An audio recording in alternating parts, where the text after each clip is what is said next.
ان دنوں میں first year میں تھی۔ میری کزن کی شادی تھی۔ میں ان کے گھر کچھ دن پہلے چلی گئی۔ کزن کی چھوٹی بہن جبین میری گہری دوست بن گئی۔ شادی کا گھر تھا، ہم سب کسی نہ کسی کام میں الجھے ہوئے تھے۔ جبین کا بھائی راجا بھی ادھر ادھر مصروف پھر رہا تھا۔ اپنے اخلاق کی وجہ سے وہ مجھے اچھا لگنے لگا، کیونکہ وہ بہت باتمیز اور حد میں رہنے والا لڑکا تھا۔ میں اس کو بہانے بہانے سے دیکھتی، اگر وہ مجھ کو دیکھ لیتا تو منہ دوسری طرف پھیر لیتی۔ شادی سے ایک روز قبل، یہ مغرب سے ذرا پہلے کا وقت تھا، جبین نے کہا چھت پر کمرے میں ڈھولک رکھی ہے، ذرا جا کر لے آؤ، رات کو گیت گائیں گے۔ میں بھاگتی ہوئی سیڑھیاں چڑھنے لگی۔ آخری سیڑھی پر اندھیرا تھا، میں کسی سے زور سے ٹکرا گئی۔ اگر میں اس کو اور وہ مجھے نہ تھام لیتے تو دونوں ہی گر جاتے۔ پہلے تو ہمیں پتہ ہی نہ چلا کہ کیا ہوا ہے، کیونکہ دونوں ہی تیزی میں تھے اور یہ طوفان ٹکر تھی۔ پھر ذرا ہوش آیا تو دیکھا راجا مجھے تھامے کھڑا تھا۔ اگلے ہی لمحے میں تیزی سے پلٹ گئی۔ خوف سے میرا سانس اکھڑ گیا۔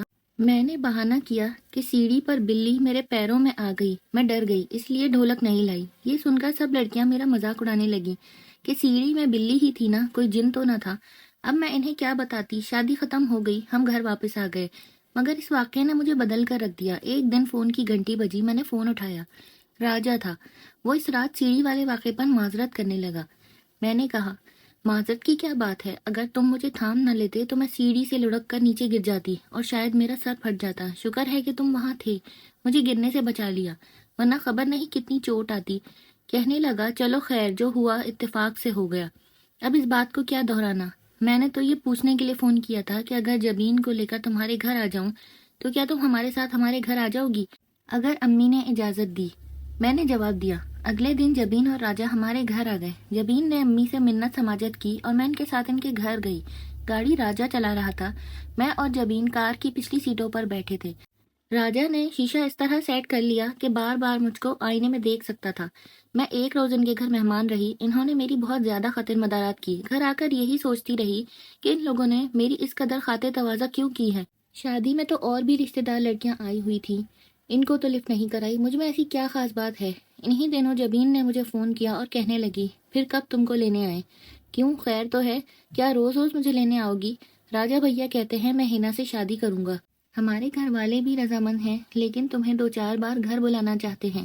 ان کا خیال ہے کہ تم ہمارے گھر 2-4 بار آؤ گی تو تمہاری عادات کا ان کو اندازہ ہو جائے گا۔ امی کا یہ خیال ہے کہ رشتے کی بات چلانے سے پہلے ایک دوسرے کے گھر آنے جانے سے انسیت بڑھتی ہے اور فیصلہ کرنے میں آسانی ہوتی ہے۔ کیا امی روز روز مجھے تمہارے یہاں آنے دیں گی؟ خیر، اس کے بعد کچھ دیر ہم نے ادھر ادھر کی باتیں کی۔ ہم نے راجا کے بارے میں مزید کوئی بات نہ کی، مگر میں خوش ضرور ہو گئی کہ یہ لوگ راجا کے لیے میرا رشتہ چاہتے ہیں، اور خود راجا کی بھی یہی خواہش ہے۔ اب وہ میرے حواسوں پر چھانے لگا۔ عید آئی تو جبین نے مجھے عید کارڈ بھیجا۔ اس لفافے میں ایک اور بھی کارڈ تھا۔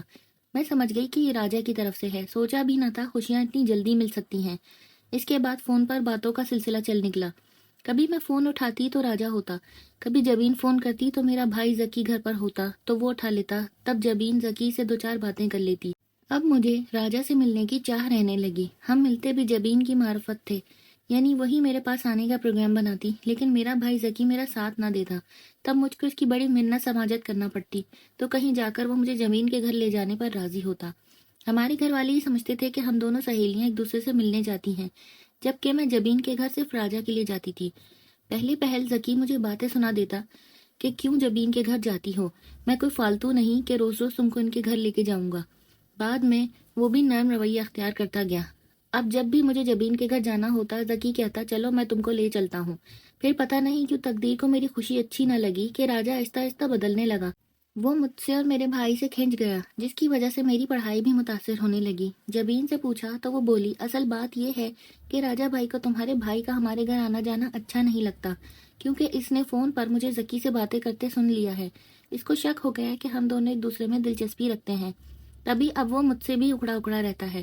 میں نے جبین سے پوچھا کیا یہ راجا کا محض شک ہے یا اس بات میں کچھ حقیقت بھی ہے؟ وہ بولی جیسے تمہیں راجا اچھا لگتا ہے اسی طرح مجھے تمہارا بھائی زکی اچھا لگتا ہے، ہم بھی آپس میں شادی کرنا چاہتے ہیں، تمہیں اعتراض ہے کوئی؟ میں نے اسے سمجھایا کہ تم تو بچپن سے اپنے کزن سے منسوب ہو اور سمر سے تمہاری نسبت بھی طے ہے، میرے بھائی کا خیال چھوڑ دو۔ وہ کہنے لگی میں زکی کا خیال دل سے نہیں نکال سکتی، یہ فیصلہ میں نے سوچ سمجھ کر کیا ہے۔ اگر تم میرے بھائی کو پسند کر سکتی ہو تو میں تمہارے بھائی کو پسند کیوں نہیں کر سکتی؟ ایک دن راجا نے جبین کو ذکی سے فون پر باتیں کرتے ہوئے سن لیا۔ بس پھر کیا تھا، اس نے جبین کو بہت مارا۔ شاید وہ اپنے مستقبل کے بارے میں باتیں کر رہے تھے جنہیں اس کے بھائی نے سن لیا تھا، جبکہ جبین کی منگنی ہو چکی تھی۔ بہرحال اس کے بعد اس کے گھر والے ہمارے گھر والوں کے خلاف ہو گئے، یہاں تک کہ راجا بھی مجھ سے نفرت کرنے لگا۔ وہ سمجھا جس طرح اس کی بہن نے ہمیں قریب لانے میں کردار ادا کیا ہے، اسی طرح میں نے اس کی بہن اور اپنے بھائی کو قریب لانے میں کردار ادا کیا ہے، حالانکہ ایسا ہرگز نہ تھا۔ مجھے تو جبین اور ذکی کے بیچ پسندیدگی کا علم تک نہ تھا۔ کوئی بھلا کسی کو اس امر پر مجبور کر سکتا ہے کہ تم فلاں کو پسند کرو یا اس سے محبت کرو؟ راجا کو مگر یقین نہ آیا، اس نے مجھ پر شک کیا اور مجھ سے ناتا توڑ لیا، میرے تحفے جلا ڈالے، میرے خط خاندان بھر کو دکھانے لگا۔ اس کے اندر ایسی تبدیلی آ گئی کہ جس کا میں تصور بھی نہیں کر سکتی تھی۔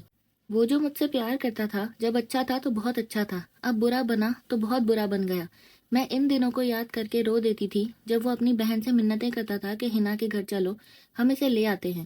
مجھے سمجھاتا کہ میری ماں کے سامنے اس طرح بات کرنا، اس طرح رہنا ہے، دوپٹہ طریقے سے سر پر اوڑھ کر رکھنا، ان کو یہ باتیں پسند ہیں وہی کرنا، اور یہ باتیں ناپسند ہیں بھول کر بھی اونچی آواز میں بات نہ کرنا، ان کے ساتھ کچن میں جا کر کام میں مدد کرنا تاکہ وہ تم کو مجھ سے بیانے پر خوشی خوشی راضی ہو جائیں، میری بہنوں، ابا جی، بھائیوں، ہر کسی کا خیال رکھنا تاکہ ان میں سے کوئی ہماری راہ میں نہ آئے۔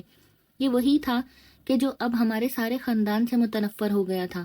ذکی کو تو وہ گولی سے اڑا دینا چاہتا تھا۔ میں ان دنوں کو یاد کر کے روتی تھی جب وہ مجھ کو قسمیں کھا کر یقین دلاتا تھا کہ میں کبھی نہ بدلوں گا، ہمیشہ تم سے محبت کرتا رہوں گا، مجھ پر بھروسہ رکھو، میں تمہارے لیے ایک بہت خوبصورت گھر بناؤں گا، ہم اس کو سجائیں گے، خود محنت کریں گے، خوب کماؤں گا، تم کو ساری دنیا کی سیر کراؤں گا۔ کیسے کیسے خواب تھے ہمارے جن کے لیے وہ اپنے والدین کو راضی کرنے میں لگا ہوا تھا۔ میں کہتی تھی کہ تم اتنا نہ اپنے ماں باپ کو مجبور کرنا کہ وہ تم سے ہی ناراض ہو جائیں۔ وہ مجھ سے ناراض نہیں ہے، ہم نے محبت کی ہے اور ہم شادی کرنا چاہتے ہیں، یہ کوئی جرم نہیں ہے، یہ تو ہمارا حق ہے، اور میرے والدین اتنے سمجھدار ہیں کہ وہ اولاد کے اس حق کو تسلیم کرنے پر راضی ہیں۔ راجا کی یہ باتیں میرے دل بڑھاتی کیونکہ میرے ماں باپ ان کے قریبی رشتہ دار تھے، وہ بھی دل سے چاہ رہے تھے کہ راجا کے والدین میرا رشتہ مانگ لیں تو وہ انکار نہیں کریں گے۔ کیا خبر تھی کہ سب کچھ اتنی جلدی چوپٹ ہو جائے گا، خوشیاں ہمارے قدموں کو چھو کر لوٹ جائیں گی۔ پتہ نہیں جبین کو میرے بھائی سے محبت کی کیا سوجی تھی، جس کی وجہ سے میری محبت کا چمن نفرت کی آگ میں جل گیا۔ اب تو راجا بالکل بدل گیا تھا، وہ مجھے روتا دیکھ کر نفرت سے منہ پھیر لیتا تھا۔ ایسے میں کیا اسے مناتی، کیا دل کا حال کہتی اور کیا شکوے شکایات کرتی یا اس کی سنتی۔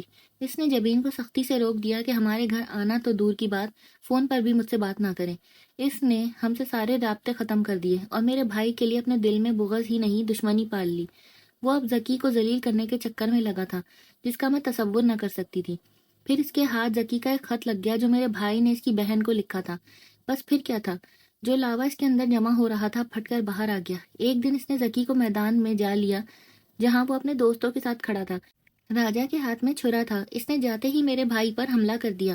چھرا اس کے بازو میں لگا، اس کے دوستوں نے مل کر راجا کو قابو کیا اور چھرا اس سے چھین لیا۔ ذکی کی بازو میں گہرائی تک زخم آیا تھا، خون بہنے لگا، کوئی ایسی رگ کٹ گئی تھی کہ خون نہ رکتا تھا۔ دوست گاڑی میں سے اسپتال لے گئے اور پولیس کو بھی اسی وقت فون کر دیا۔ پولیس راجا کو پکڑ کر لے گئی، عینی گواہ موجود تھے، اس پر ارادہ قتل کا سنگین مقدمہ بن گیا۔